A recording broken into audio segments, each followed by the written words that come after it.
وہ ان کے لیے ضروری چیزیں مثلاً شراب اور خشک میوہ نکال کر لایا۔ سب کے سب کنیز سے گانے بجانے کا اصرار کرتے رہے، یہاں تک کہ اس نے سارنگی منگا کر اسے ٹھیک ٹھاک کیا اور گانے لگی۔ گاتے گاتے اس کا دل بھر آیا، اس نے سارنگی پھینک دی اور گانا بند کر دیا۔ لوگوں کا مزہ کرکرا ہو گیا اور میں گش کھا کر گر پڑا۔ انہیں گمان ہوا کہ مجھ پر جن چڑھایا ہے۔ وہ میرے کان میں آیتیں پڑھنے لگے اور اسے برابر پھسلانے اور گانے پر آمادہ کرتے رہے۔ آخر اس نے سارنگی لے کر 2 شعر اور گائے اور گش کھا کر گر پڑی۔ لوگ رونے لگے، میں نے ایک چیخ ماری اور بے ہوش ہو گیا۔ ملا مجھے دیکھ کر پریشان ہو گئے۔ ہاشمی کے ایک غلام نے کہا کہ تم اس دیوانے کو کیوں اپنے ساتھ لائے ہو؟ ایک اور شخص بولا، کسی شہر کے پاس پہنچ کر اسے اتار دینا تاکہ ہمیں اس سے نجات ملے۔ یہ سن کر مجھے بہت رنج ہوا۔ میں نے اپنے دل میں کہا کہ ان لوگوں کے ہاتھ سے چھٹکارا اسی وقت ہو سکتا ہے جب میں کنیز کو اپنی موجودگی کی خبر کر دوں، وہ لوگوں کو منع کر دے کہ مجھے نہ اتاریں۔ اب چلتے چلتے ہم ایک گاؤں کے پاس پہنچے۔ جہاز کے مالک نے لوگوں سے کہا کہ ہمارے ساتھ خشکی پر اترو۔ لوگ اتر گئے۔ شام کا وقت تھا۔ میں اٹھ کر پردے کے پیچھے گیا اور سارنگی لے کر ایک ایک کر کے راگ بجانے لگا، یہاں تک کہ اس راگ پر پہنچا جو لڑکی نے مجھ سے سیکھا تھا، اور پھر جہاز میں اپنی جگہ آ کر بیٹھ گیا۔ اتنے میں لوگ بھی خشکی پر سے آ کر جہاز میں اپنی اپنی جگہ بیٹھ گئے۔ اس وقت خشکی اور سمندر پر چاندنی کھیت کیے ہوئے تھی۔ ہاشمی نے کنیز سے کہا کہ خدا کے لیے ہمارا مزہ کرکرا نہ کر۔ کنیز نے سارنگی اٹھائی، تاروں پر ہاتھ پھیرا اور ایک چیخ ماری۔ لوگوں کو گمان ہوا کہ اس کی جان نکل گئی۔ وہ بولی کہ میرا استاد اس جہاز میں ہے۔ ہاشمی بولا، اگر وہ ہمارے ساتھ ہوتا تو ہم ضرور اس کی صحبت سے فائدہ اٹھاتے اور اس کی وجہ سے تیرا غم غلط ہو جاتا اور ہم تیرے گانے کا لطف بھی حاصل کرتے۔ جہاز میں اس کا ہونا ناممکن ہے۔ لڑکی نے کہا، جب تک میرا استاد موجود ہے نہ میں سارنگی بجا سکتی نہ راگ گا سکتی ہوں۔ ہاشمی بولا، اچھا ہم ملاحوں سے پوچھتے ہیں۔ لڑکی نے کہا، ہاں پوچھ۔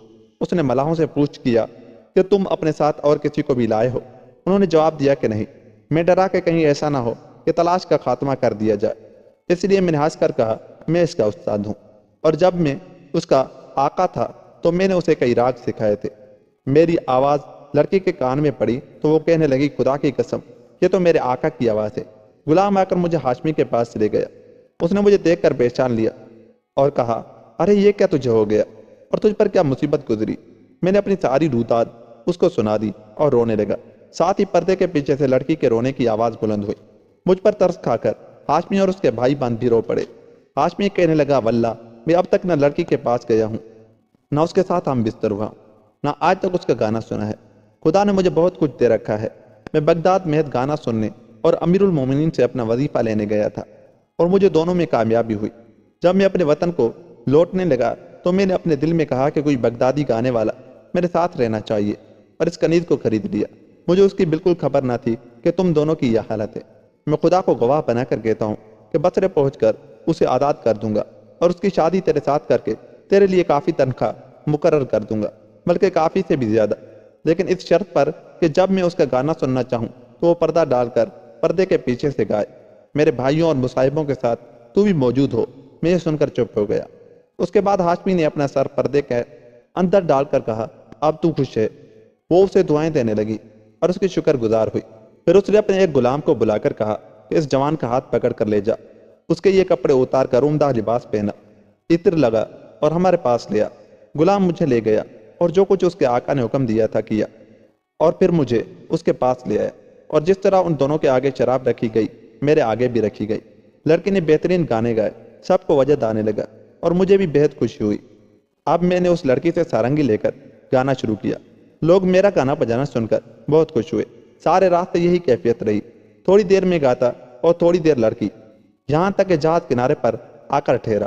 جہاز نے لنگر ڈال دیا، سب لوگ کنارے پر اتر پڑے اور میں بھی اتر پڑا۔ میں نشے میں تو تھا ہی، پیشاب کرنے بیٹھا تو نیند آ گئی۔ مسافر جہاز پر بیٹھ کر چل دیے، انہیں میرا پتہ بھی نہ چلا کیونکہ وہ بھی نشے میں تھے۔ ادھر وہ بصرے پہنچ گئے، ادھر میری آنکھ اس وقت کھلی جب دھوپ تیز ہونے لگی۔ میں نے اٹھ کر ادھر ادھر دیکھا تو کوئی نظر نہ آیا۔ میں یہ پوچھنا بھول گیا تھا کہ ہاشمی کا نام کیا ہے، اس کا گھر کہاں ہے اور وہ کس لقب سے پکارا جاتا ہے۔ حیران و پریشان تھا، اور جو خوشی مجھے لڑکی سے مل کر ہوئی تھی خواب و خیال معلوم ہوتی تھی۔ اسی پریشانی کی حالت میں ایک بڑا جہاز میرے پاس سے گزرا۔ میں اس میں بیٹھ کر بصرے پہنچا، جہاں نہ میں کسی کو پہچانتا تھا اور نہ ہاشمی کا گھر جانتا تھا۔ وہاں ایک بقال کی دکان جا کر میں نے اس سے دوات اور کاغذ مانگا۔ جوان کا بیان ہے کہ میں دوات اور کاغذ لے کر کچھ لکھنے لگا۔ بقال نے دیکھا کہ میں خوش خط ہوں لیکن میرے کپڑے میلے کو چلے ہیں۔ اس نے میرا حال دریافت کیا۔ میں نے کہا پردیسی ہوں اور نادار۔ وہ بولا کیا تو میرے ساتھ رہنا پسند کرے گا؟ میں تجھے کھانا کپڑا اور روزانہ نصف درہم دیا کروں گا۔ تو میری دکان کا حساب کتاب رکھا کیجیے۔ میں نے کہا ہاں۔ اس کے پاس ٹھہر گیا۔ اس کی آمدنی اور خرچ کا حساب لکھنے لگا۔ 1 مہینہ ہو گیا تو اس نے دیکھا کہ اس کی آمدنی بڑھ گئی ہے اور خرچ کم ہو گیا۔ اس پر اس نے میرا شکریہ ادا کیا اور میرا روزینہ 1 درہم کر دیا۔ جب 1 سال گزر گیا تو اس نے یہ تجویز پیش کی کہ وہ میری شادی اپنی بیٹی سے کر دے۔ میں نے اسے منظور کر لیا۔ اپنی بیوی سے ہم بستر ہوا اور دکان کا کام کاج کرنے لگا۔ باوجود ان سب باتوں کے میں ہمیشہ شکستہ دل رہتا اور میرے چہرے سے غم ظاہر ہوتا۔ بقال شراب پیتا تو مجھے بھی پلاتا لیکن غم کی وجہ سے میں منظور نہ کرتا۔ 2 سال تک یہی کیفیت رہی۔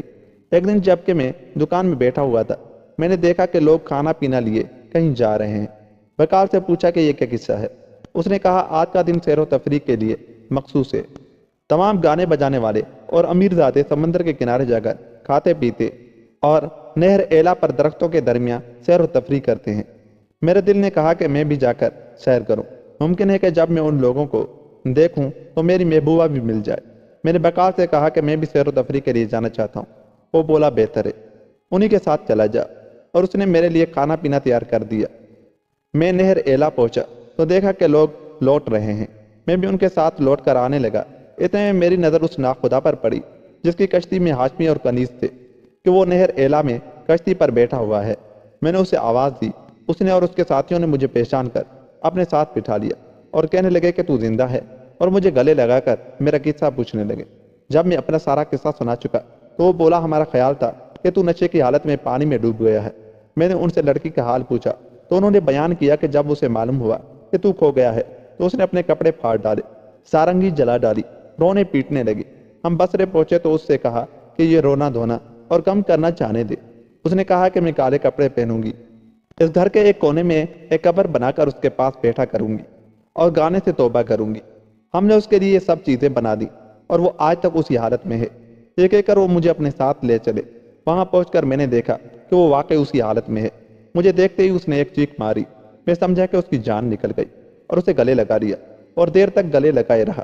ہاشمی نے مجھ سے کہا کہ اسے لے جا۔ میں نے کہا لیکن پہلے اسے آزاد کر دے جیسا کہ تو نے وعدہ کیا تھا، اور اس کا نکاح میرے ساتھ پڑھا دے۔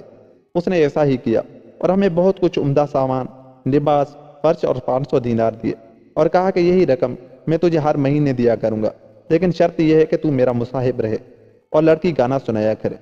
اس کے بعد اس نے ہمارے لیے ایک گھر خالی کرا دیا اور حکم دیا کہ ہماری سب ضروریات کی چیزیں اس میں منتقل کرا دی جائیں۔ میں لڑکی کو اس میں لے گیا۔ پھر میں نے بقال کے پاس جا کر اپنا سارا قصہ سنایا اور کہا تو مجھے اجازت دے دے کہ میں تیری لڑکی کو بے کسی جرم کے طلاق دے دوں۔ میں نے اس کا مہر بھی واپس کر دیا اور چیزیں بھی جو میرے اوپر واجب تھی۔ 2 سال تک ہاشمی کے ساتھ رہا، خوب مالدار ہو گیا اور میری وہی حالت ہو گئی جو کنیز کے ساتھ بغداد میں تھی۔ خدا نے ہماری مشکل دور کر دی، ہمیں بہت کچھ دیا اور صبر کے بدلے کامیابی عطا کی۔ واللہ عالم بالصواب۔ یوں یہ کہانی ختم ہوئی۔ دوستو اگر آپ کو ہماری یہ کہانی اچھی لگی تو جاتے جاتے ہمارے چینل کو سبسکرائب کر لیں اور ہماری ویڈیو کو لائک اور شیئر ضرور کریں۔ اور آپ کو ہماری یہ کہانیاں کیسی لگ رہی ہیں کامنٹ میں ہمیں اپنی رائے سے آگاہ کریں۔ ملتے ہیں کسی ایسی ہی کہانی کے ساتھ، تب تک کے لیے اپنا بہت سا خیال رکھیے گا۔ اللہ نگہبان۔